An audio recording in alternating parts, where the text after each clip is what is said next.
Okay, so good evening, everyone, and welcome to the first session on adrenal medicine. And this is under the banner of Endo-Physician Interconnect, also known as EPIC. And today we have a very interesting and exciting topic that's on Addison's disease. That's primary adrenal insufficiency. We'll be talking about screening, diagnosis, and management of this condition. And in the next few minutes, I'm going to introduce the speakers and also the panelists for today's session. And we are delighted to have with us our speaker for today, Dr. Sharvil Gadve. He has done his DM endocrinology, and he's an endocrinologist at Excel Endocrine Center in the beautiful city of Kolhapur. And after finishing his MD and DM, he worked in the Department of Endocrinology at KM Hospital as a senior resident.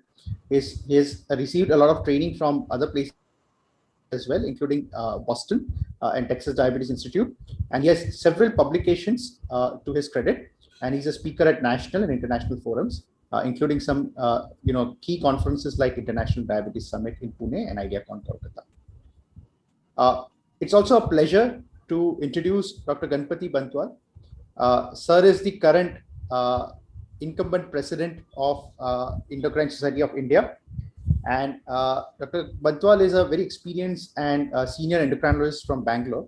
He's a professor and head of the Department of Endocrinology at St. John's Medical College. He did his MBBS in '92 from Mysore and MD in internal medicine. And further, he pursued DM endocrinology from PGI Chandigarh.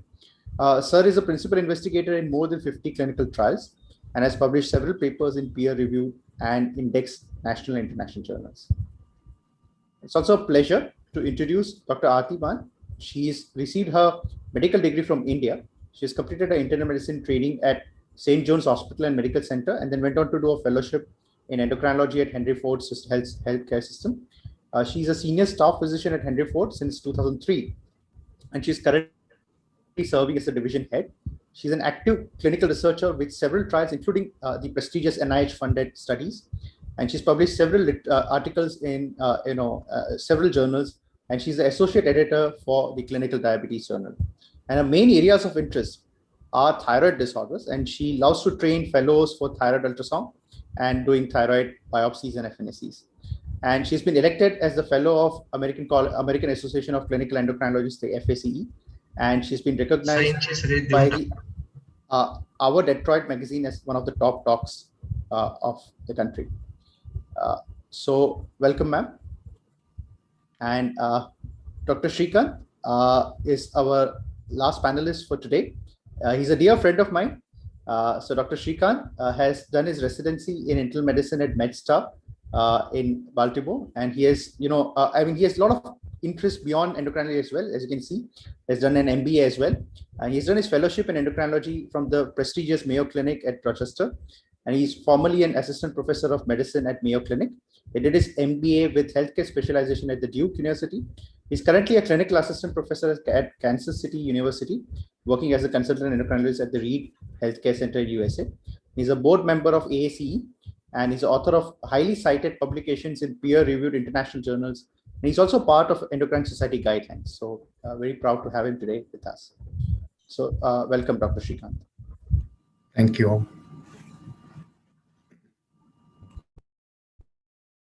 I'll give his talk, and after that we'll have a panel discussion with all our experts today, and followed by questions from the audience. So if you have any questions, please feel free to share them in the chat box, and then we'll be relaying it to the panelists and due course. Thank you.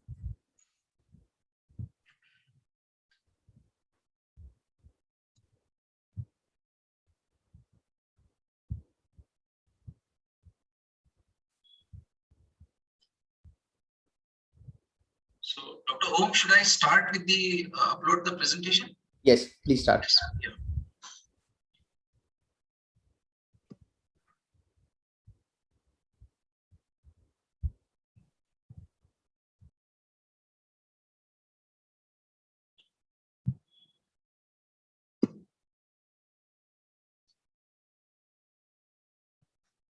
Good evening, everyone. It's a privilege to be part of this August gathering. I thank the Endocrine Society of India for organizing this event and being a part of this event. So today we'll be discussing about Addison's disease. How do we screen it? How do we diagnose it? And how do we manage it? So this will be the flow of my talk. So we start with the background and introduction. We look at the clinical guidelines pertaining to adrenal insufficiency, Addison's disease, and we also look at sick day rules. How do we deal with patients with Addison's disease in today's pandemic situation? We look at few illustrative clinical cases, and then we end with the closing remarks and look at the newer treatment options. So this will be the flow of the talk. Now, the journey of Addison's disease began with the description of this condition by Thomas Addison way back in 1855. As a clinical entity, Addison's disease has traveled far since the publication of the wonderful, precise, and accurate treatise by Thomas Joseph Addison way back in 1855. This is his original publication, a snapshot of his original publication. This is well preserved at King's College London Library.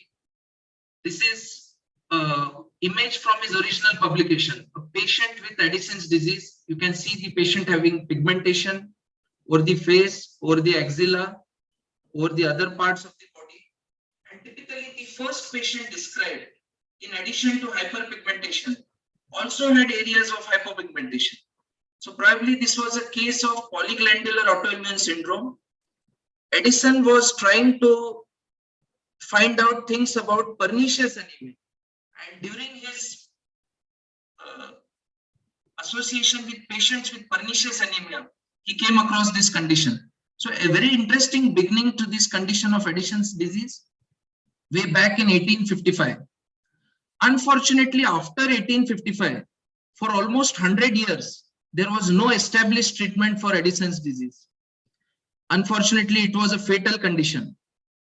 Only in 1950, when Dr. Kendall and group isolated adrenal steroids, then cortisone treatment became available for patients with Addison's disease. So the journey began in 1855, and only in 1950, the treatment started. Today, 71 years after the famous work by these Nobel laureates in 1950, we still continue to use hydrocortisone for treatment of Addison's disease. So that is the journey of Addison's disease. Now, how does a patient present with Addison's disease? So here, primary adrenal insufficiency. So if somebody has adrenal insufficiency, the presentation can be in two ways. Some patients present with very non-specific vague symptoms. They can present with fatigue, weight loss, postural dizziness, anorexia. This can be there for several years before they are first diagnosed to have Addison's disease. On the other hand, some patients can present with adrenal crisis. So that is an emergency. Patients often land up in the emergency department presenting with hypotension, shock, syncope, abdominal pain, back pain. They may have delirium, obtundation. They may have severe electrolyte abnormalities, including hyponatremia and hyperkalemia. So this is the presentation of adrenal crisis. So these are the two varied presentations for adrenal disease. Now, if you look at the physiologic cortisol rhythm, this particular hormone, the cortisol, has a very dramatic diurnal variation. So you see that the difference between the peak and the trough for normal diurnal variation of cortisol is almost sevenfold. So we see the peak early morning, and by midnight there is a nadir. So you see the difference is almost sevenfold. So when we replace a patient with Addison's disease with hydrocortisone, we want to mimic this physiologic pattern. Now, adrenal insufficiency can be of three types. So it can be primary adrenal insufficiency. Most commonly, presently, it is due to autoimmune causes, and we call it as Addison's disease. There can be secondary adrenal insufficiency or tertiary adrenal insufficiency due to exogenous steroid abuse. Today, we'll be discussing about primary adrenal insufficiency.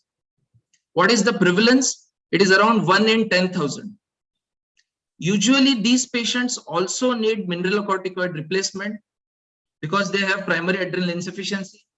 They are at high risk of adrenal crisis. So it is very important we do physiologic replacement of hydrocortisone as well as fludrocortisone. the clinical presentation can be with typical pigmentation, which is typically seen on the palmar creases, the knuckles, or other parts of the body. Now let's look at the clinical guidelines about Addison's disease. So this was published in the JCEM 2016. Patients may present with clinical features of confusion, fatigue, weight loss, dehydration, abdominal pain. 90% of the etiology is autoimmune.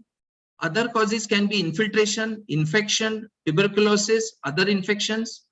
Drug-induced causes can also happen, especially with the newer cancer chemotherapy drugs, the checkpoint inhibitors. Primary adrenal insufficiency can be a presentation. In children, cause of adrenal insufficiency can be congenital adrenal hyperplasia. Some adults may also present with congenital adrenal hyperplasia. So these are the different etiologies. How do we diagnose Addison's disease once we suspect it? So the baseline workup involves doing a cortisol and a ACTH. A cortisol less than 5 microgram per deciliter and a ACTH elevated to more than 2 folds over the upper limit of normal. These are considerations for diagnosis of Addison's disease. The definitive diagnosis requires a corticotropin stimulation test. 250 microgram IV corticotropin is to be given, and the cortisol level is to be measured at 30 minutes and 60 minutes. These are the different diagnostic criteria. Who should be tested and how? So the guidelines say rule out primary adrenal insufficiency in any acutely ill patient with clinical symptoms or signs suggestive of primary adrenal insufficiency. Confirmatory testing with corticotropin stimulation test is required. However, when the presentation is with adrenal crisis and the clinical features are suggestive of adrenal crisis, we need not wait for confirmatory testing, but we should proceed with immediate therapy with intravenous hydrocortisone, initially 100 milligrams as bolus, followed by a continuous infusion of 200 milligram hydrocortisone over 24 hours. So this is the recommendation from the guidelines. What is the optimal diagnostic test? Now, the most accepted diagnostic test is the corticotropin stimulation test with 250 micrograms IV and measuring cortisol at 30 minutes and 60 minutes. The peak cortisol should exceed 18 micrograms per deciliter. If it does not exceed 18 micrograms per deciliter, that is 500 nanomole per liter, then we diagnose that the patient has primary adrenal insufficiency. There is another option of a low dose corticotropin stimulation test. It has some benefits as well as some disadvantages. If corticotropin stimulation testing is not possible, and if the clinical features and presentation is suggestive of primary adrenal insufficiency, in that case, a random cortisol less than 5 microgram per deciliter, that is 138 nanomole per liter, can be assumed as initial criteria for suspecting Addison's disease.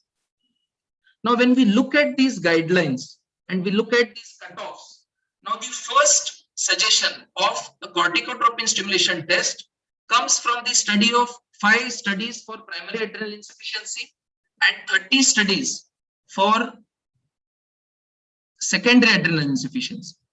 Now, if we consider and compare a corticotropin stimulation test with the gold standard insulin hypoglycemia test, the values are more validated for cutoffs at 30 minutes compared to 60 minutes, both with the 250 mcg test or the 1 mcg test. So what these guidelines suggest that it is preferable to use a 250 dose and measure the cortisol at 30 minutes. That is a more reliable way of diagnosing Addison's disease. Now, in many places across globe, including many parts of India, the availability of cyanectin is a problem. So we have an option of doing a low dose ACTH stimulation test. Another consideration is that a 250 microgram test is a supraphysiologic dose. So a 1 microgram ACTH is a more physiologic way of testing. So that is another school of thought. And fortunately, ACTH, that is cyanectin, is quite stable. We can store it, diluting it in 0.9% normal saline at 4 degrees Celsius for almost 60 days. So this is the way we test and confirm Addison's disease, primary adrenal insufficiency. Now the guidelines also endorse measurement of ACTH to establish initially the diagnosis of primary adrenal insufficiency. This is grade 1 evidence. So good recommendation, twofold more than the upper limit of normal for the reference range.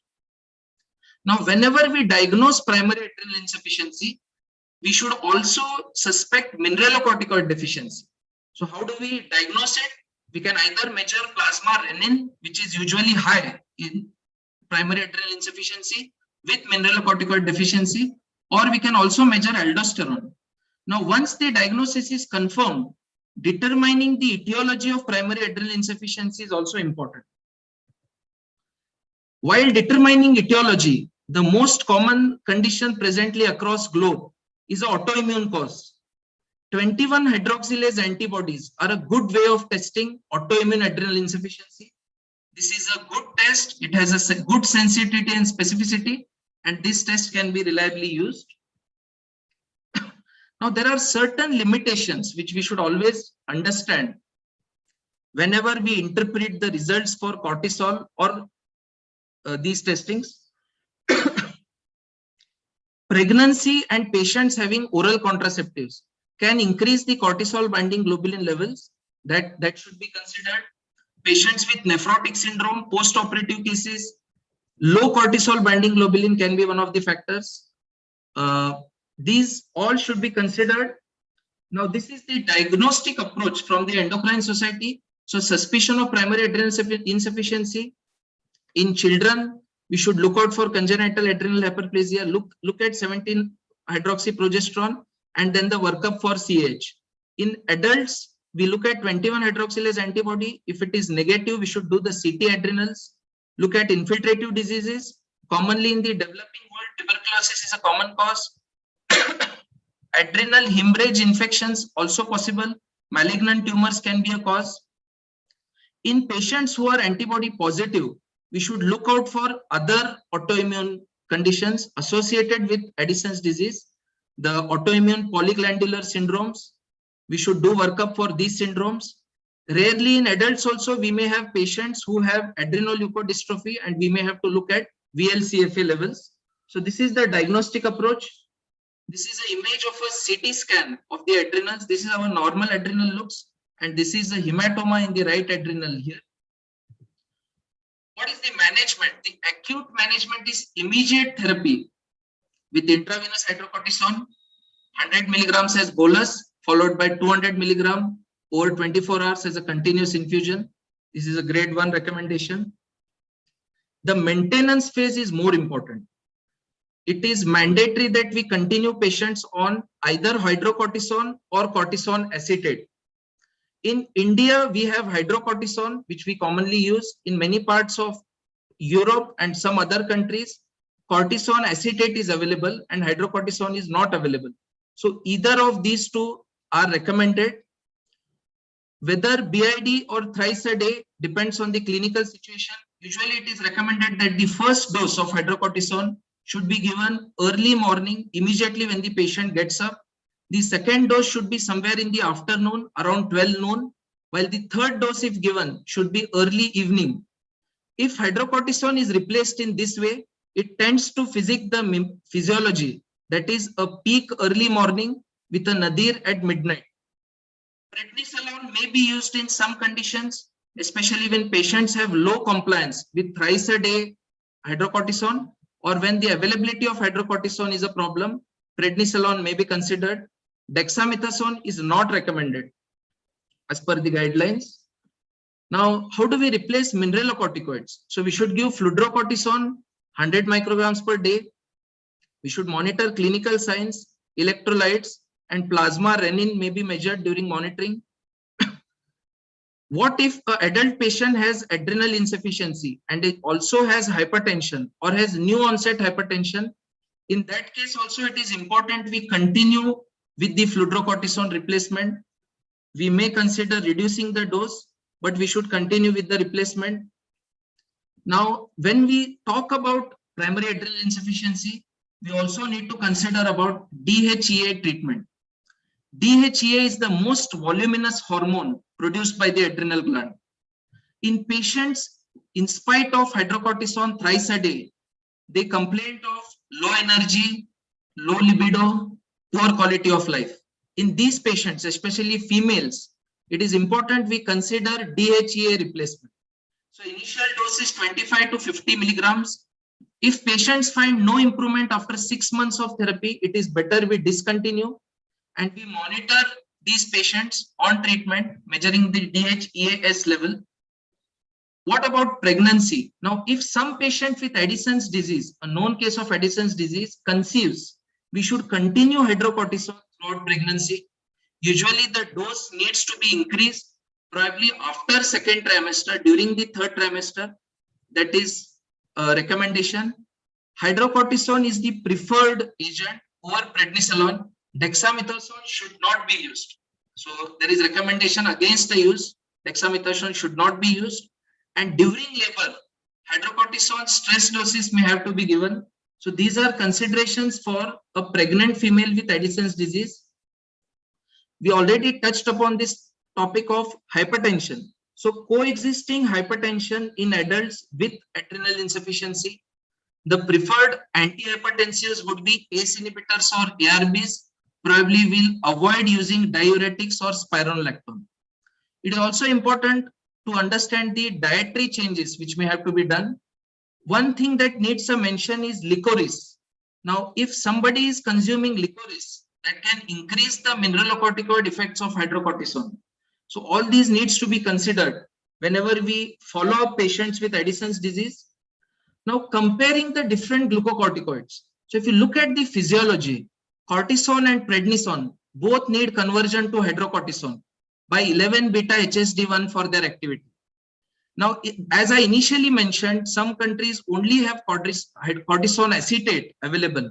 So it has a slower rise in cortisol level than hydrocortisone. Whether that is an advantage or disadvantage is not known. Probably the slower rise of is just because cortisone acetate needs to be converted to hydrocortisone before its action. Dexamethasone should not be used. It has a big disadvantage, especially in pregnancy, because the 11 beta HSD2 in the placenta cannot deactivate dexamethasone, so it should not be used in pregnancy. Another interesting thing is that there is a transporter called ABCC1 in the brain, which hampers access to brain for all glucocorticoids. Probably this is a further area of research why patients with Addison's disease continue to report poor quality of life. So probably there is poor access of the hydrocortisone what we administer to the brain. What about children? Now in children with primary adrenal insufficiency, the recommendation is to give hydrocortisone in 2 or 3 divided doses. Total daily dose of 8 to 12 milligram per meter square body surface area. In children with PAI, the suggestion is not to use long-acting glucocorticoids because they will affect the growth and other development. In children with PAI and confirmed aldosterone deficiency, it is recommended to give fludrocortisone as well. Now, what is the risk of over or under treatment in Addison's disease? Obviously, with over treatment, what we are worried is the Cushingoid features, but many patients are in fact under treated. They continue to suffer from fatigue, postural hypotension, especially if fludrocortisone is not replaced. So all this should be considered. Now, what about the quality of life studies? So several meta-analyses have showed that there is no effect on quality of life on doses above 30 milligrams per day of hydrocortisone. Extended release and infusions are associated with higher quality of life. So now there are two extended release preparations. One is already there in certain countries and the another is in pipeline. So we'll come to that in the subsequent slides. And this is the consideration for quality of life. Now, as we already discussed, the most common cause of Addison's disease is autoimmune etiology. Many patients with Addison's disease can have autoimmune polyglandular syndromes. If patients have coexisting hypoparathyroidism and chronic mucocutaneous candidiasis, we say it is APS1. APS2 and APS3 have other autoimmune comorbidities, which can include vitiligo, pernicious anemia, alopecia, premature ovarian failure, type 1 diabetes. So we should suspect this. Now, different stages of Addison's disease have been discussed. So there is a stage 1 where there is normal adrenal function, but with positive antibodies. Then there is stage 1, stage 2, stage 3, stage 4. Stage 4 is the stage where there is low serum or urinary cortisol along with high plasma ACTH. There is also an entity called subclinical Addison's disease. Probably this is stage 0, that is at patients at risk who are at risk to progression to Addison's disease, but who do not have overt Addison's disease. Now, it is very important that we educate the patient with Addison's disease about the symptoms and signs of adrenal crisis. The family members also should be educated. These patients preferably should have some steroid emergency card. This is there, mandatory in many countries. Now, the newer mobile apps also provide this facility of steroid emergency card on the patient's mobile. So that is something which we should encourage. Now, what about adrenal crisis? In spite of appropriate treatment, patients with Addison's disease continue to suffer adrenal crisis. Now, adrenal crisis, as we said, is more common, especially when there is severe primary adrenal insufficiency. And this is one study which looked at morbidity and mortality in patients with adrenal crisis. So this continues to be a problem. What is the definition of adrenal crisis? So there is no established definition, but patient presenting with adrenal crisis typically will have absolute hypotension, systolic blood pressure below 100, or relative hypotension, systolic blood pressure below 20 of the patient's usual blood pressure. It gets resolved with parenteral glucocorticoid administration. So, and resolution of hypotension within 1 hour is suggestive that the diagnosis is adrenal crisis. Now let's move on to the third part of our talk, that is sick day rules and what do we do in the present COVID-19 pandemic situation. Now there are guidelines for patients with adrenal disease, Addison's disease, to prevent adrenal crisis. Now if somebody is having mild physical stress, let's say it is intensive sport activity or temperature, mild fever below 38 degrees Celsius, usually no dose change is required. If they progress from mild to moderate or severe, they need extra dose of hydrocortisone, especially, let's say, this is a very common situation. Patient with adrenal insufficiency is planned for dental surgery. They should take an extra 10 milligram hydrocortisone dose before the surgery. Severe physical stress, high grade fever, temperature above 39, they should take an extra 20 milligram dose immediately, and they should treble, that is 3 times the dose of hydrocortisone, and take 20 milligram hydrocortisone at least 3 times a day. This should be done. If they have symptoms suggestive of severe vomiting, sustained diarrhea, they should inject 100 milligram hydrocortisone immediately. And adrenal crisis, as we have already discussed, is a serious condition and requires immediate attention. Mental stress also can exacerbate or increase the risk of adrenal insufficiency in patients. So moderate mental stress, let's say a job interview or fear of visiting a dentist, usually no dose requirement required. Severe mental stress like death of a close relative, funeral, traumatic experience, the patient should take 20 milligram hydrocortisone, then increase the daily dose for a couple of days. That is recommended. Last year, 2020, after the COVID pandemic started, these guidelines have been published in the European Journal of Endocrinology. They describe in details how to manage patients with Addison's disease who develop COVID-19 co-infection. So at home, these are the guidelines which should be followed. Hospitalized patients with COVID infection, these are the guidelines which have been published in detail. So probably we should refer to these guidelines in these patients. Now let's move on to some illustrative clinical cases. This is the first case, a 58-year-old female. She was diagnosed to have Addison's disease at age 27, treatment with hydrocortisone and fludrocortisone. However, she continues to complain of joint pain and general lack of energy, fatigue. So what may be the reason of her sustained symptoms? Over the years, there has been an increase in her hydrocortisone replacement dose, and she takes almost 30 milligrams of hydrocortisone presently. 7.5 milligram of prednisolone. This was added because she was not having symptomatic improvement. Clinically, she does not have Cushingoid features presently, and she does have a low T-score of -2.9. So what do we do for this patient? What would be appropriate? Whether we check medication compliance, whether a synactin testing is required at this stage, whether we do a cortisol day curve, or whether we check for other autoimmune manifestations.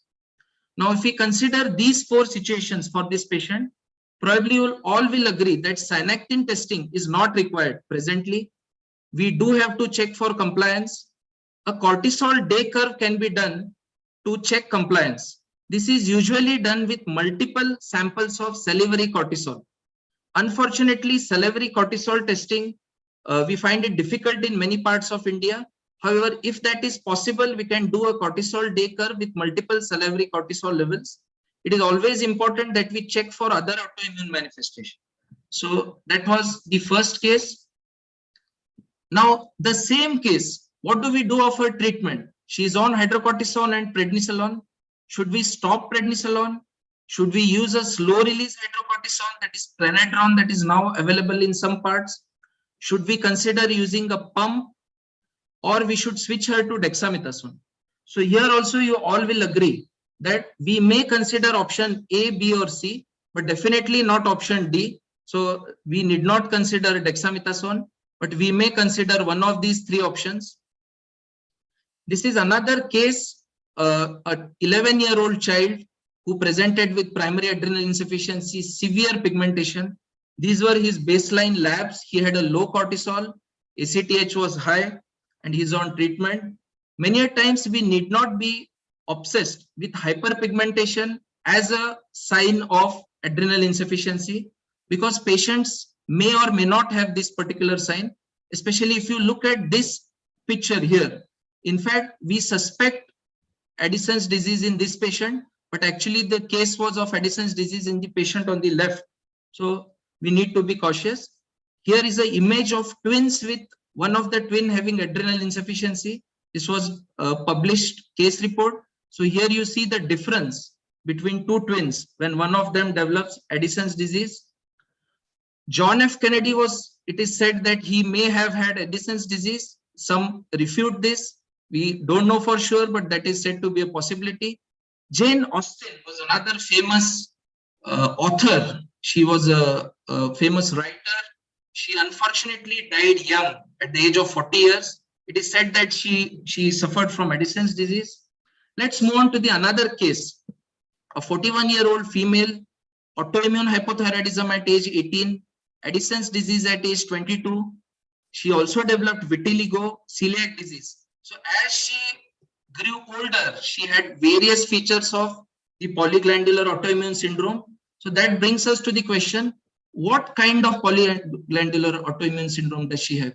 Is it APS 1, 2, 3, or you may say the kind of syndrome doesn't matter? So here I think all of you will agree it is APS 2 in this particular patient. It is important that we diagnose the particular syndrome and also screen the family members. So in this patient also, if given an option, we should always screen the family members as well. Another case, a young 22-year-old female, she was referred for fatigue. She gives a history of her father suffering from Addison's disease. So her baseline labs were done. Her cortisol was low, 2.1 microgram per deciliter. ACTH was high. She had slightly increased pigmentation comparing to her previous photographs. So in this case, what should be the next thing we do? Do we just observe and inform her of her risk? Do we observe and prescribe her hydrocortisone? Do we start with replacement, or both glucocorticoids and mineralocorticoids? So here also, I think all of you will agree that the most important thing, looking at her family history of father having Addison's disease, her recent development of pigmentation, low cortisol, high ACTH, we should consider starting with replacement, but definitely we should also go ahead and do her definitive testing. That can include a synactin test. A plasma renin can help to diagnose fludrocortisone deficiency. And whenever possible, we should also look at 21-hydroxylase autoantibodies in these patients. But the priority will be to do the synactin testing to establish the diagnosis. Adrenal tuberculosis happens to be a very common cause in many parts of the world as a cause of Addison's disease, primary adrenal insufficiency. This is a reported case of an individual, a 40-year-old male, presenting with Addisonian crisis and who had adrenal tuberculosis. So this should always be kept in mind. So we now move on to the final part of the talk. We look at the newer treatment options. But before we do that, let's look at the interesting history of Addison's disease. So we started off the presentation talking about how Thomas Addison described the first case, and only after probably 100 years of the initial description, the treatment was available. Thanks to Professor Kendall and his team, that we were fortunate to have a treatment for Addison's disease. Now, the discovery of this particular hormone that is very interesting. The Nobel laureate, Dr. Edward C. Kendall. So this is his autobiography. It is called The Cortisone. They described him as the hormone hunter. So these are his other memoirs on him. Now, interestingly, he is the person, Kendall, who first purified the active principle of thyroid by 100-fold with biological activity proven in hypothyroid patients. This is an image of his initial lab where he first isolated the thyroid hormone. In an effort to isolate the active principle from the thyroid, Kendall used 6,500 pounds of hog thyroid glands. So that was a huge task. And on Christmas Day in 1914, Kendall succeeded in isolating pure crystalline thyroxine. So he gave us thyroxine. Now, after that, the journey becomes important. We fast forward to the third decade in this century. So here we see that Dr. Leonard, he was a clinical scientist at Mayo Clinic. He was treating this uniformly fatal condition of Addison's disease with something what was called at the Muirhead regimen. So it included injections of epinephrine suppositories, and ingesting large amounts of raw cow adrenal gland with each meal. This was a very cumbersome treatment. In 1929, Dr. Pfiffner from Princeton came to Mayo Clinic, and there the things began. So he had the experience of treating few animals, but they did not have experience in treating humans with Addison's disease.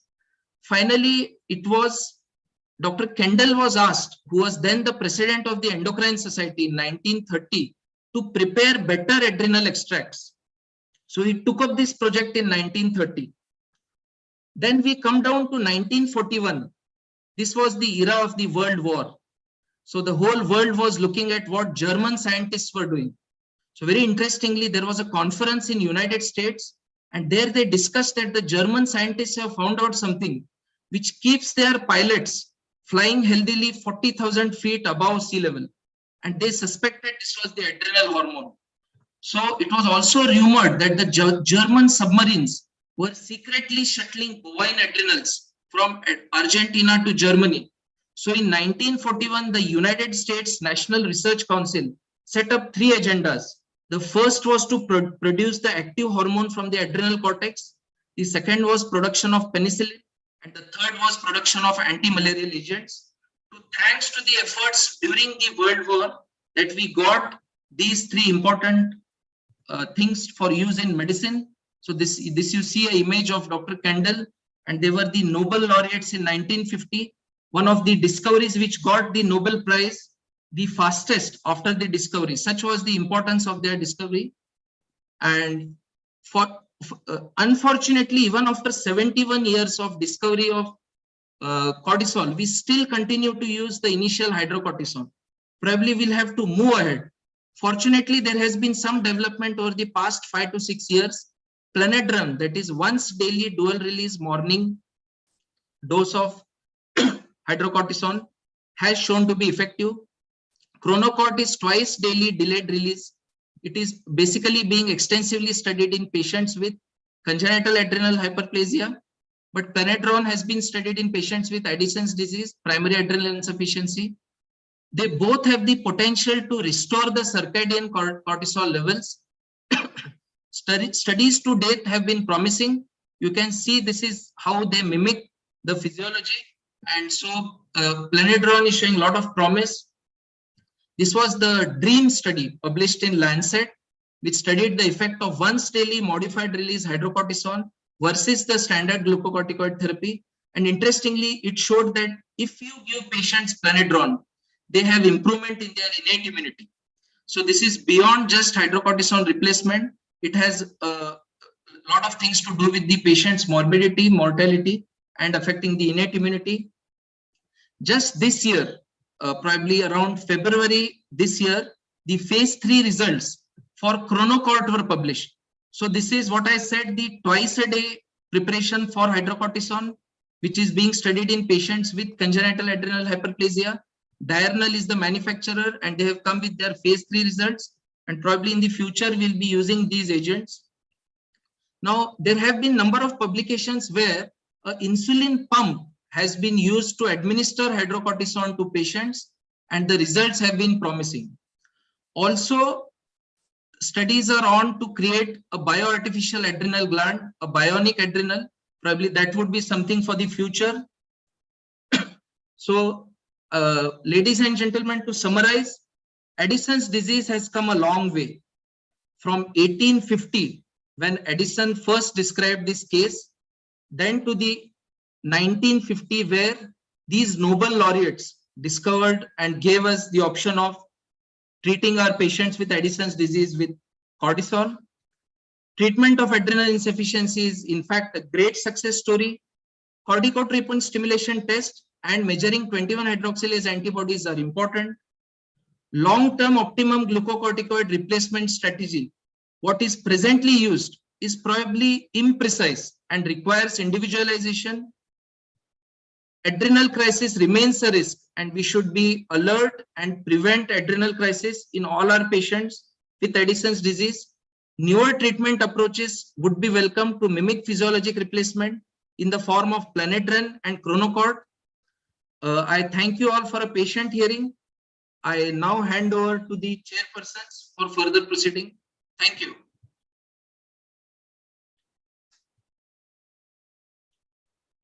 Thank you so much, Dr. Sharvil. So,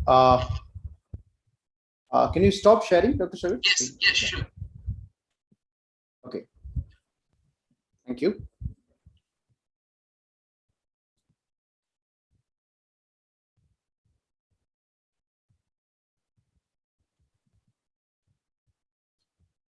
Okay, so ladies and gentlemen, in the next few minutes, we are going to, discuss with our panelists some very interesting aspects about primary adrenal insufficiency, and we are retaining Dr. Sharvil for his, for the panel discussion as well.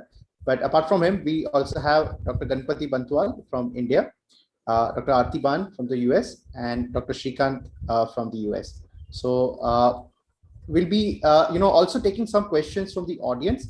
There are already very few, there are a few very interesting questions in the chat box. So we'll try to take those up in the discussion as well. And if there are any more questions, please let them flow, and we'll discuss them in the end. Okay, so we'll start with our guest today, Dr. Aarti. Ma'am, do you encounter cases of, Dr. Sharvil talked about tuberculosis involving the adrenal gland, and in your training in India, you would have encountered these patients as well. But do you continue to encounter such patients in the US, tuberculosis producing adrenal insufficiency?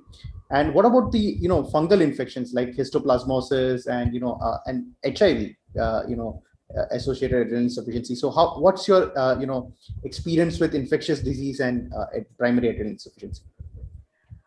Thank you for the question. It's an excellent question. First of all, I wanted to thank Dr. Gadve for an excellent talk. I especially enjoyed the historical perspective because we forget about where we came from. So that was very interesting. Thank you so much. So as question about the tuberculosis, interestingly enough, we do see TB from time to time. We have, especially in the city of Detroit, where I mostly work, we have a lot of ethnic minorities that live here. So we have a good mishmash of people coming from all over the world. And interestingly enough, our last patient who had adrenal insufficiency due to tuberculosis was this lady from Bangladesh. And we have a huge Bangladeshi community in the city of Detroit. So from time to time, it's just that you have to think about it, I guess. But we do see this. And as you pointed out, in cases of HIV, in cases of fungal infections, the histoplasmosis is not so much in the area that I live, but mostly in the south of the US. They have a lot of these fungal infections. So first of all, you have to think about it, and then you have to go into the etiology. Like Dr. Gadve said, if you've ruled out the autoimmune causes, the next most important would be, we see a lot of adrenal hemorrhage in people who are on anticoagulation. That seems to be one of the top things that we tend to see. And especially since we have a huge transplant population here, people who are immunocompromised, we have to think of other issues as well. But it's interesting that we do see this from time to time. Yeah, and ma'am, sort of a follow-up to that, is this reversible? So does a primary adrenal insufficiency caused by something like, say, tuberculosis or a histoplasmosis, and you treat the underlying infection, does the damage persist, or does the damage to the adrenal gland persist, or does it after a point of time you can consider stopping the glucocorticoids over a period of time? So that's a very good question. I think it all depends on how much of the gland is destroyed at the time of the infection. This is not my area of expertise, especially, but the few patients that we have seen who have had, let's say, adrenal hemorrhage, if it's unilateral, of course, the other gland is still present.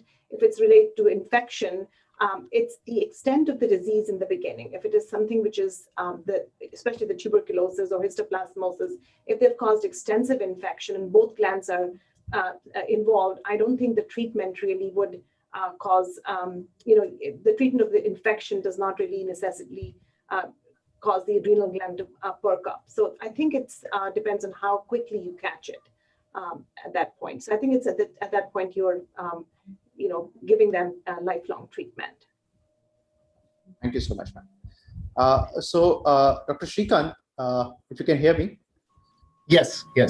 So Dr. Sharvil talked about 21 hydroxylase antibody in his concluding remarks as well. So what is the role of 21 hydroxylase antibody in a patient having primary adrenal insufficiency? Now, the reason why I'm asking this is that we have very few labs in India which do this test. Again, cost is a barrier for a lot of our patients. So in your practice, do you order it regularly? And if yes, does it really add value to patient care? Yeah, thanks, Tom, for the question. It's a very good question. But first of all, also thanks for inviting me to be a panelist. Hello to my fellow panelists, Dr. Bantwal and Dr. Van. And Dr. Sharvil gave a very good presentation. And I agree with Dr. Van that the historical aspect is always very interesting. And, so that was a very surreal feeling to be standing at the site where the adrenal glands were actually extracted. So the photo that you showed, that's part of the Mayo Clinic setup. So that historic aspect is always very interesting. So thank you again. And coming back to the question. So yeah, 21 hydroxylase antibody, I think Dr. Sharvil very nicely mentioned. It's an important aspect of workup of autoimmune adrenal insufficiency. So again, the most common cause is an autoimmune destruction of the adrenal cortex, so mostly in adults, so CAH being in children. So again, anywhere from 70 to 90% is what we would say is the autoimmune contribution. And fortunately, once the most common cause now tuberculosis doesn't account for as much, then you need to consider, so what is very important is the clinical context when you have a patient with established adrenal insufficiency. So looking for the other possible causes, including, so whether it's an infectious disease, tuberculosis, a possibility of a metastatic lesion, or any risk with the patient has for adrenal hemorrhage or infarction. And importantly, also the drugs that they are on, so ketoconazole, mitotane. So if any of these obvious things are present, then you probably are going to look for those as the etiologies. But again, given if you see in the history of clinical presentation, any associated autoimmune disorders, and you're excluding these obvious causes, and just the autoimmune being that common, in the right clinical settings, I do screen for autoimmune cases regularly. And this can be done with the specific autoantibodies against the CYP21A or the 21-hydroxylase antibody. Now, when you ask the question about what value does it add to the patient care, so if positive, it certainly helps in diagnosis of the autoimmune adrenalitis. So with that, then you start thinking of the associated disorders which the patients might have, like Dr. Sharvil gave a nice presentation on the polyglandular autoimmune syndrome. So you look for those. So if they have hypocalcemia, look for PTH. If they have mucocutaneous candidiasis. In type 2s, look for elevated glucoses, TSH levels. Similarly, hypogonadism can be worked up with LH-FSH and in men testosterone. So that is helpful part to look for association. So if negative, then also we're looking for other etiologies. So, men, especially young men, should be checked for adrenal leukodystrophy with plasma very long chain fatty acids. So again, consideration for CAH with 17-hydroxyprogesterone. If these are excluded, then we can do a CT to see if there is any infiltrative, infective, or other metastatic process which happens. So it tells us about the most common cause of adrenal insufficiency. It helps us in working up better if it is positive or negative. So, assuming, let's say, you have a patient, somewhere in their 30s, and, they have, diagnosed to have adrenal insufficiency, and you do a 21-hydroxylase, turns out to be positive. Now you are in the realm that you should consider other autoimmune disease. Now you already mentioned them, but how frequently do you look for other autoimmune disease? Do you call them annually? Do you do it every 3 to 4 years? Or does it depend on your patient to patient? Yeah, great question. So again, the clinical context is very important. So once you have an uncommon autoimmune disorder like adrenal insufficiency, so then knowing these associations, the autoimmune associations, so we keep a low threshold for checking them. So especially, we will be discussing the patients about the symptoms that they possibly might get. And depending on the symptoms, you might choose to screen them earlier. Or some of these, very routine or common tests, plasma glucose are not hard to do. So that probably, they're going to get the workup anyways. They will probably develop symptoms if they have. So most of these probably, as an annual, not necessarily doing all the tests, but more in the clinical context and then working it up. Great. Thank you so much. Dr. Ganpati sir, and, do you screen let's look at the other way. Right. So now let's look at the other autoimmune disease and, looking at adrenal insufficiency in them. So, and of course, type 1 diabetes is something which endocrinologists deal with day in, day out. So do you screen your type 1 diabetes for adrenal insufficiency? And if yes, when do you consider screening them? But what would be, for the audience, what would be a red flag sign where you should consider screening a type 1 patient for adrenal insufficiency? Thank you, Om. And once again, I would like to congratulate Dr. Sharvil for that wonderful presentation. Yes, in type 1, so normally if the patient has associated other autoimmune features, say for example, he has a vitiligo, etc., then we may do a screening. But otherwise, we'll start suspecting when we find that the requirement of insulin is coming down, or the patient has blood pressure is coming down. So when you have these type of scenarios, that's the time when we start actually screening for the adrenal insufficiencies in these type of patients. Like the previous study also, previous question also, you asked about the role of this 21-hydroxylase. In fact, it is said that if you do a 21-hydroxylase antibody in a child, if it comes positive, it's 100% sure that the patient is going to develop adrenal insufficiency. Whereas in an adult, say, if you have a patient who is around 30 years old, then the risk is around 48%. So the progression is only in around 48%. So that's the importance of doing a 21-hydroxylase. But in type 1, requirement coming down for no reason, blood pressure coming down, patient is becoming pigmented, of course, those are the symptoms, then we actually screen. Or if the patient has had vitiligo, etc., at the beginning with maybe a TPO antibody strongly positive, at the time also we may consider doing it once. Later on, if you have these conditions. Great. One more question, something very, one of sort of the India's contribution to adrenal insufficiency is the development of this, intramuscular ACTH stimulation test. And we say that perhaps sometimes necessity is the mother of invention. So because we do not have post-entropin synactin easily available, we started using actin prolongatum for intramuscular ACTH. Dr. Sharvil also mentioned this in his talk. So can you tell us something about the intramuscular ACTH stimulation test? How do you do it, and what are the sort of interpretation of the results? So what we do is, I think we give 40 micrograms intramuscularly, and we measure the cortisol at the end of 1 hour. We did this trial. We had a dissertation on this, and we found that it's good. The maximum response happens at around 60 minutes, and it was matching with the 250 microgram synactin. Now we are even looking at other doses also. So maybe trying with a lesser dose, a higher dose, and see which you get the best response also. So we are trying that. The studies just started also. So it's as good as that of the 250 micrograms synactin. And then we are also using this in patients with CAH also. You want to do an ACTH stimulated 17-hydroxyprogesterone. So that's also being done now. And do you use the same cutoff that we use in synactin test, for example, 18 microgram per deciliter? Or? Yes, cutoff is the same. Great, thank you so much. So, Dr. Sharvil, again, there's something we touched about in your talk as well regarding this. But in general, for the audience, how do you differentiate a primary adrenal insufficiency from a secondary adrenal insufficiency?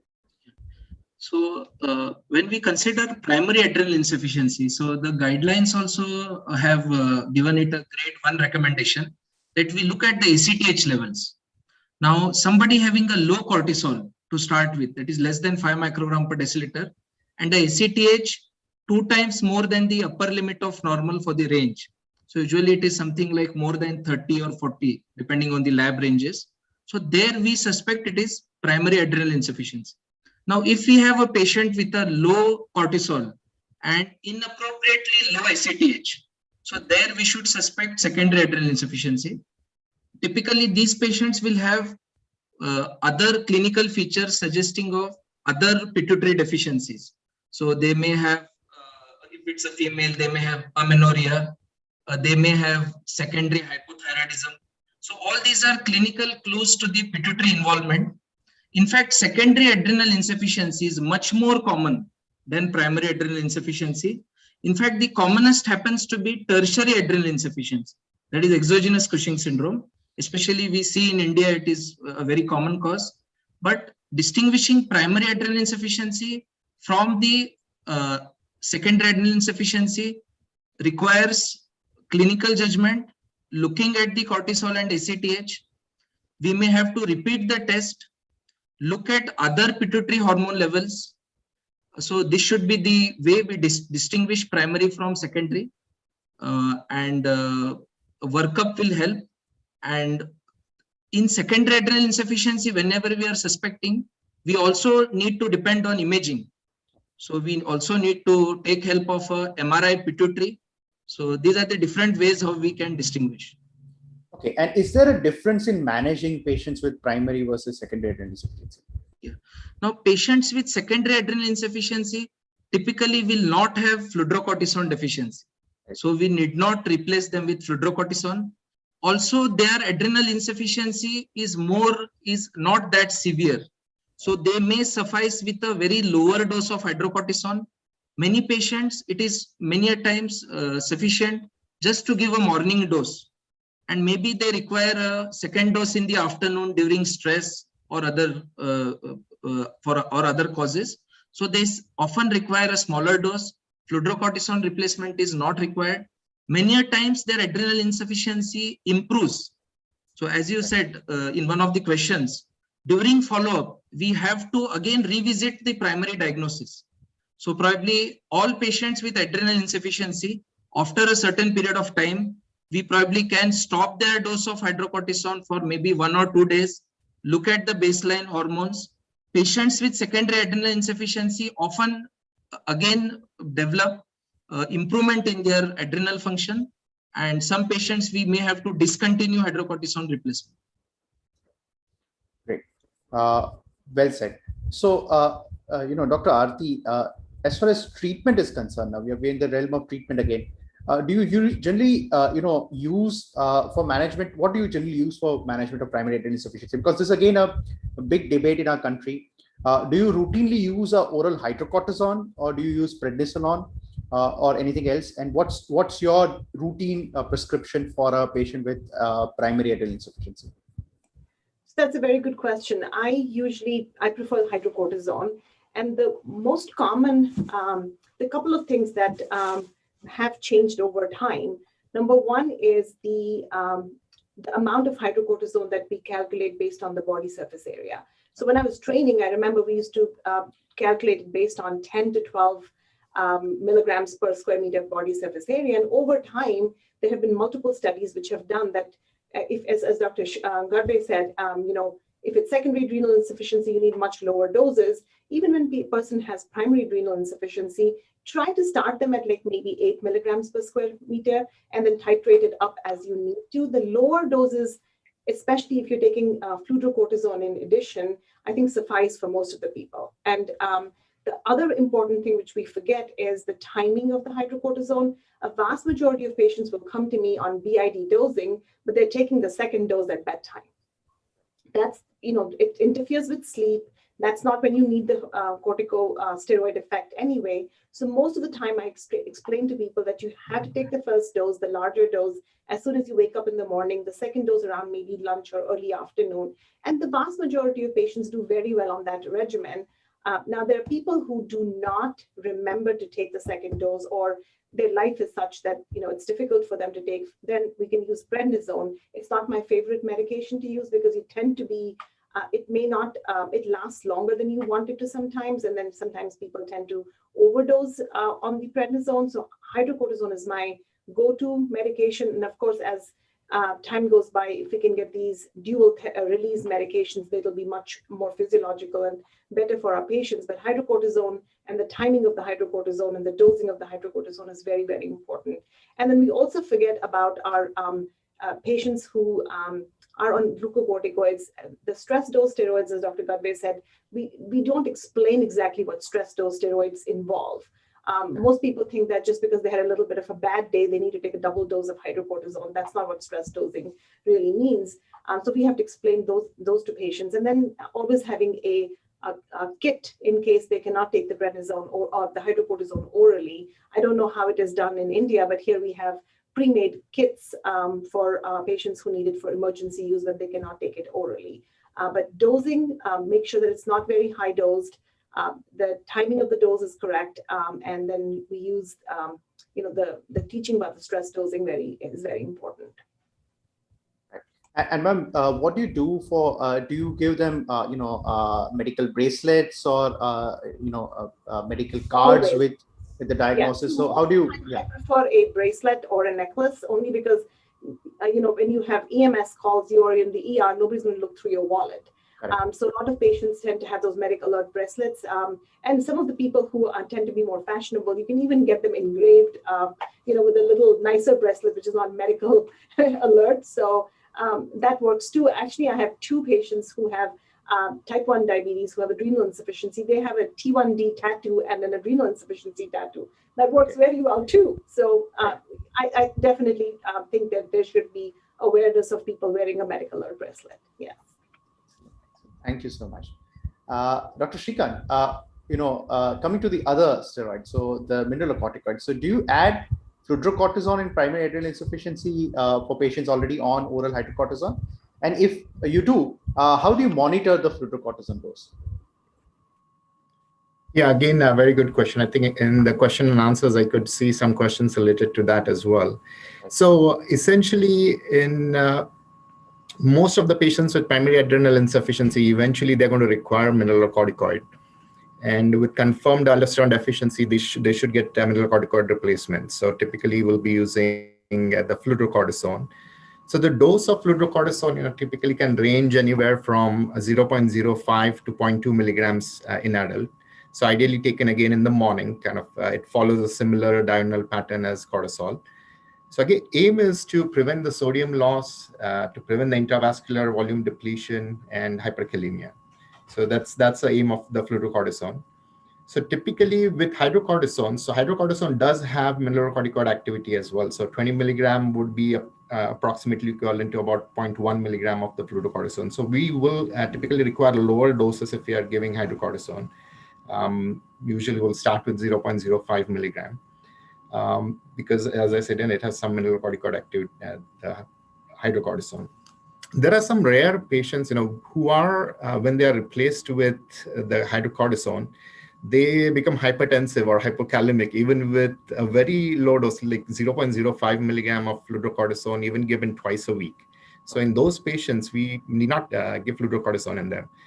Again, patients who are on other replacement therapies like prednisolone, they may require more fluorocortisone as the activity of prednisolone on mineralocorticoid or equivalence is less.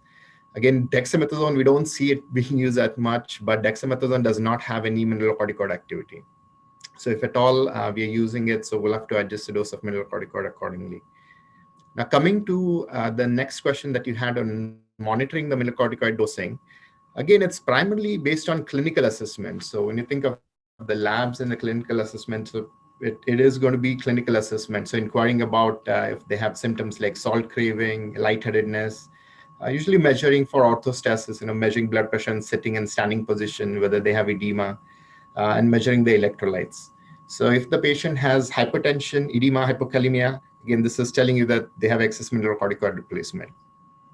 So general well-being of the patient, if the electrolytes are in the normal range, normal blood pressure, no postural hypotension, no dizziness, so they indicate that the mineralocorticoid replacement is adequate. So we also do monitor plasma renin activity, and the aim is to keep it closer to the upper end of the range. But again, the clinical assessment is going to trump the lab values. So when the plasma renin activity, typically we'll check it annually in patients, especially we'll check it a bit more closely when they're newly diagnosed until we get them on a stable dose of mineralocorticoid along with the clinical assessment. So in patients, so I think there was another question, and Dr. Sharvil mentioned as well. So those who develop hypertension while receiving fluorocortisone, their dose needs to be reduced. If the blood pressure still remains uncontrolled, then the preferable agents of choice, the antihypertensives, would be the ACE and the ARBs.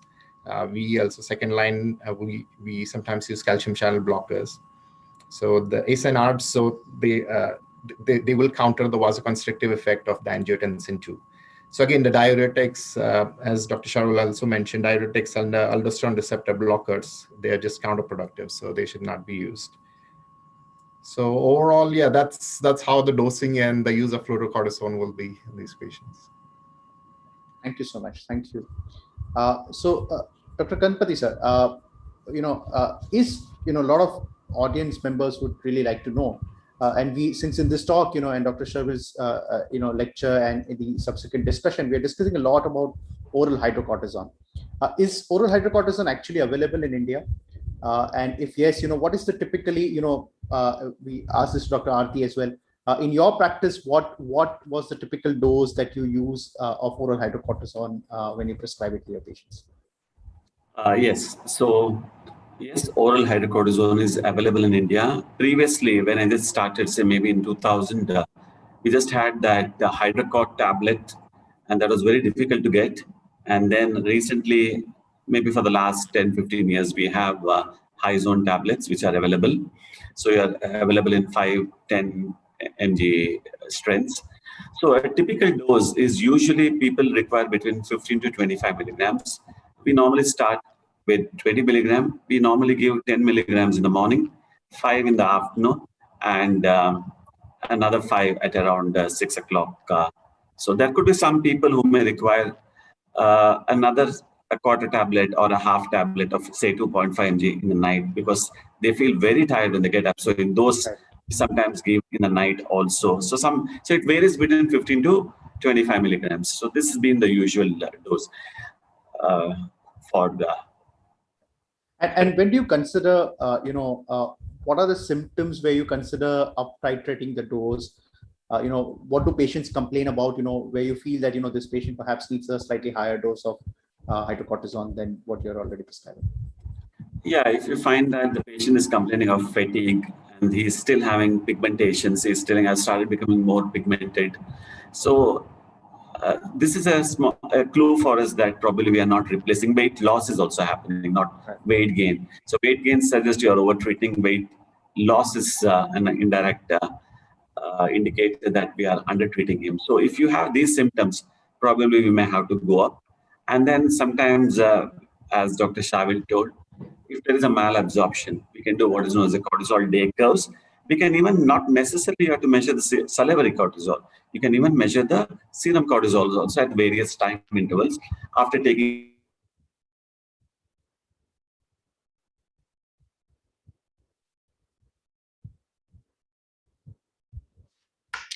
the ACTH is low, it indicates you're over-treating him. So that's another indirect clue. No role for monitoring at all, but if you're done for whatever reasons you did it, and you find it is low, it says you're actually giving him over-treatment. Thank you so much, sir. Thank you. Sorry. Dr. Aarti, we already talked about this. Sorry, yeah, I think we talked about that. Yeah. Sorry, Dr. Sharvil, I skipped this question. Is there a role of, we talked about DHEAS as well. You said that's one of the major hormones produced from the adrenal cortex. So is there a role of DHEAS in patients with primary adrenal insufficiency, and do you have a preparation available for the same in India? Yeah. Now, many patients of adrenal insufficiency, if they continue to complaints of low quality of life, not feeling well, feeling low, then we may consider DHEA. So it is difficult to get DHEA, I would like to admit. So it is not easily available. Some patients do manage to get it, but it is not easily available in our part of Maharashtra where we practice. But some patients are using it, and the guidelines say that if we should continue the use, if started for 6 months, if they find improvement, we may continue it longer. Monitoring is with measurement of DHEAS, and preparation dose is DHEA 25 milligram to 50 milligram once a day, especially females. So basically this will be considered mainly in females who are feeling low quality of life, low libido, not improving even with optimal doses of hydrocortisone. This may be considered, but this has a very limited role. I would like to add that, and our experience is with very few patients. I think it's available with the trade name as Evandra and also ORS. So the gynecologists use it in some of the patients polycystic ovarian. They have actually seen that ORS is one brand, and Evandra is another one. Great. Doctor, we already talked about sick day rules with Dr. Aarti, so we'll just skip this for now. We are actually overshooting the time, so I'll just quickly, go through some of the questions now. Dr. Shrikant, a quick word on COVID-19. We are, midst of a pandemic now, and I think there's another pandemic of, steroid overdose also, which is kind of, we are going to have the next session on exogenous Cushing's. So, what do you, broadly tell your patients with adrenal insufficiency who come to you with the COVID-19 infection? Yeah, great question. I'll quickly summarize for want of time. So as you rightly said, it's the other problem right now is using excess of corticosteroids in these patients. But currently, there is, on the basis of current data, and there is no evidence that patients with adrenal insufficiency are at an increased risk of contracting COVID. However, there is a slightly increased risk of becoming more sick if they're not appropriately stress dosing or possibly having an adrenal crisis as well. So in terms of just the general management, so again, we are kind of evolving as the data comes on, but the sick day rules will still stand in most of the cases that we want to treat the patients with adrenal insufficiency. So again, there are a lot of gray areas in the sick day rule, as I think Dr. Bhan also mentioned earlier. So when to stress dose actually, and Dr. Sharvil also mentioned, so the criteria sometimes are hard in the clinical or in the world or in the outpatient world. But it's basically the same principles. If they're sick to the extent where, so they're getting fever at home, so not really having respiratory problems, so they can manage at home, just making sure they're taking the stress doses. So typically hydrocortisone anywhere from 60 to 80 milligrams a day divided into 3 or 4 doses. If they're on prednisolone, 10 milligrams twice a day would be reasonable. If they are on fluorocortisone, just continue to take the daily dose. So if they reach to the point where either they're having diarrhea, vomiting, or the condition is worsening, requiring hospitalization, so they should go ahead and inject the emergent dose, whether it's 100 milligram of hydrocortisone. After that, till they reach the hospital, it's good to keep doing that stress dosing. So 50 milligrams every 6 hours would be reasonable. And once they are admitted, then again, maybe if that's the first dose, they're getting the 100 milligram IV first dose followed by 50 milligrams every 6 hours would be reasonable. If you're on that high dose of hydrocortisone, you will not require fluorocortisone and adequate IV fluids. So just quickly on COVID and adrenal insufficiency, as I said, the data is coming. We are seeing a lot of interesting things, but both case reports of primary and secondary adrenal insufficiency are seen. It's because of the huge inflammatory, or what we can as a cytokine storm. We're going to see the HP axis being affected. Also, there are case reports of adrenal hemorrhage and infarction, especially with hypercoagulability that we are seeing. So overall, physicians should just have a very high index of suspicion, especially if you're seeing patients developing hyponatremia, hyperkalemia, hypotension, especially the ones which are unresponsive to vasopressor agents. And there is a research study ongoing right now on the cortisol and ACTH changes in patients with severe COVID-19. So I think we'll get a lot more literature on that. Very interesting. And Dr. Aarti also mentioned about use of anticoagulants producing hemorrhage. And I think there's an extensive use of anticoagulant right now for the fear of DVT and venous thrombosis. And then we recently had 2 patients with bilateral adrenal hemorrhage post-COVID because of the anticoagulant. So I think very well said. So I think that's something we need to really keep our eyes and ears open for that. And frequently asked question, Dr. Ganpati sir, I think this is all your patients would have asked you this at some point in the last few months. Can your patient with adrenal insufficiency, primary or secondary rather, can they take COVID-19 vaccine? And if they do develop fever after the vaccine, which a lot of them do they need to take a stress dose? Yes, patients with primary adrenal insufficiency should take the vaccine because we are giving a replacement dose. And if they get fever, yes, they could double the dose, but then let them try with paracetamol. If no, then you can actually double the doses for a day because it's usually for 24 hours only, but they can take the vaccine. Thank you, sir. And Dr. Sharvil, we already talked about a couple of points which you'd like to really add to the talk today. After the discussion, anything you would like to add? Yes. So many patients with adrenal insufficiency may miss the diagnosis for several years. So the overt patients presenting with adrenal crisis, they do get diagnosed because of the classical presentation. But those patients who have subtle symptoms, they may miss the diagnosis for several years. So probably we should try to diagnose these patients. We should pick them up as adrenal insufficiency and treat them well. So, and as you mentioned, the question of availability of cyanectin. So that happens to be an issue in many parts of India. So we have 2 options. So first one is we can go with the low dose of cyanectin, we can dilute it and use the injection for many patients. And the second option is, as you have mentioned, the validation of actin prolongatum. So that is easily available. We can use that routinely for many patients.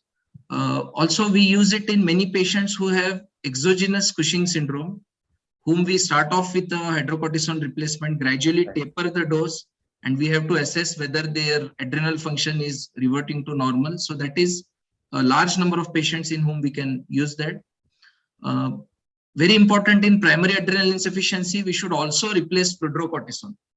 So fludrocortisone replacement is important.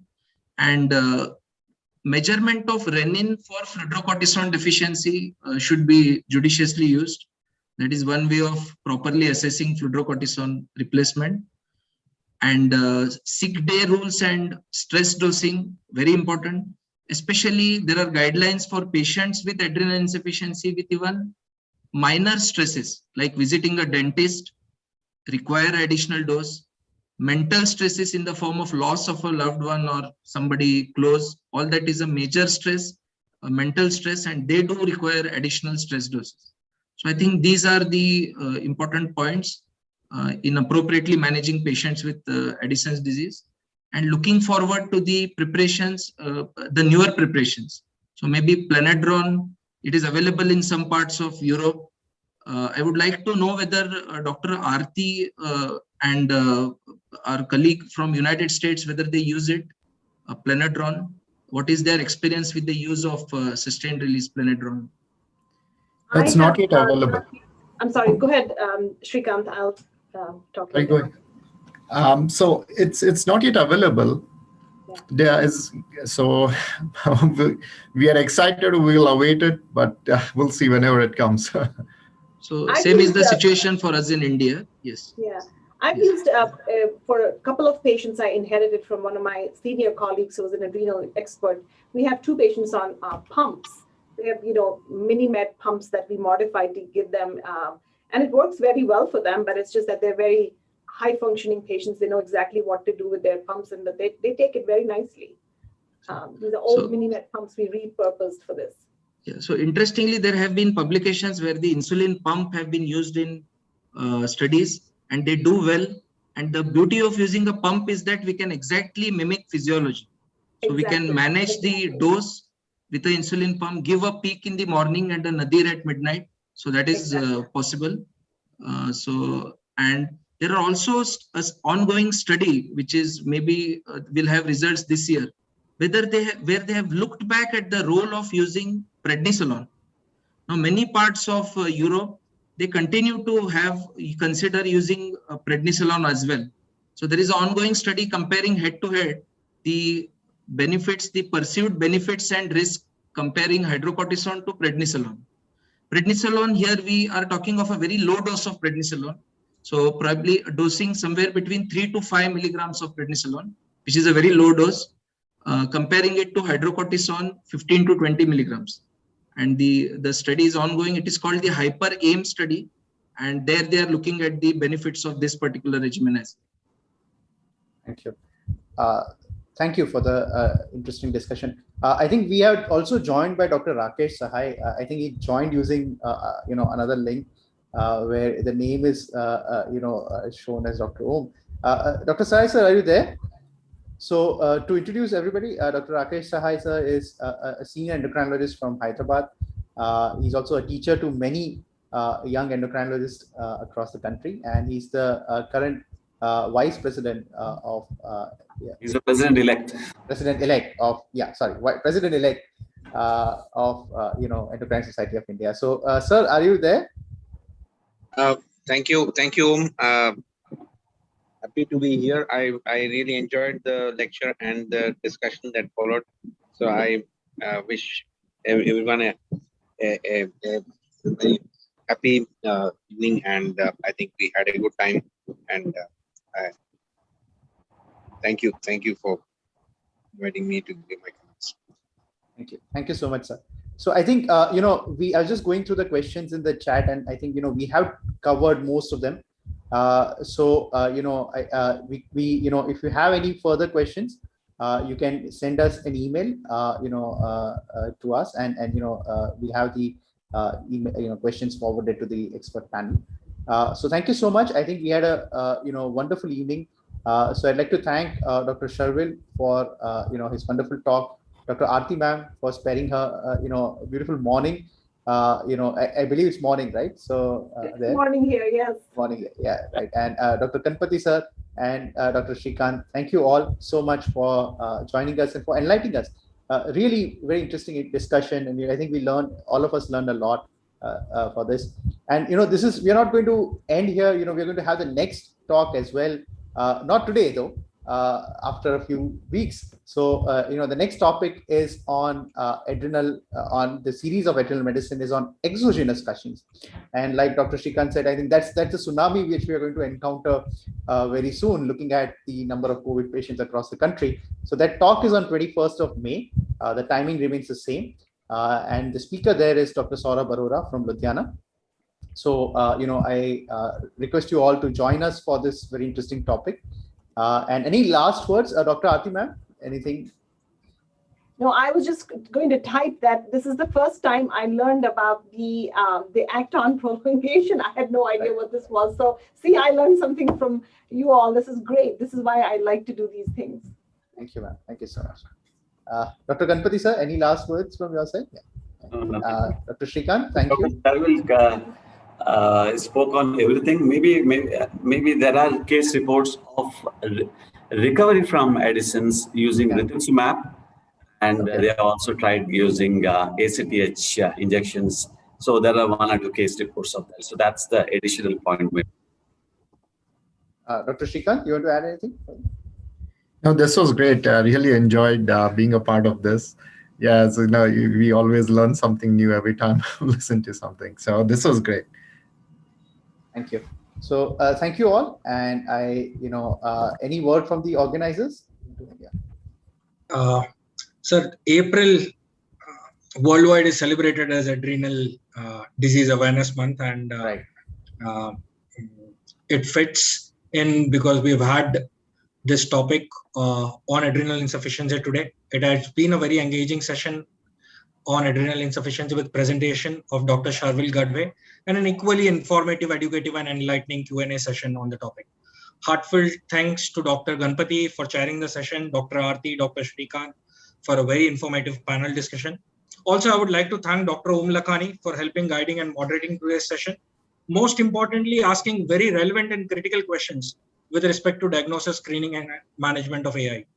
I would like to thank all the delegates and our panelists for sparing time from their busy schedule and attending this webinar. Big thank you from Samarth Life Sciences family, makers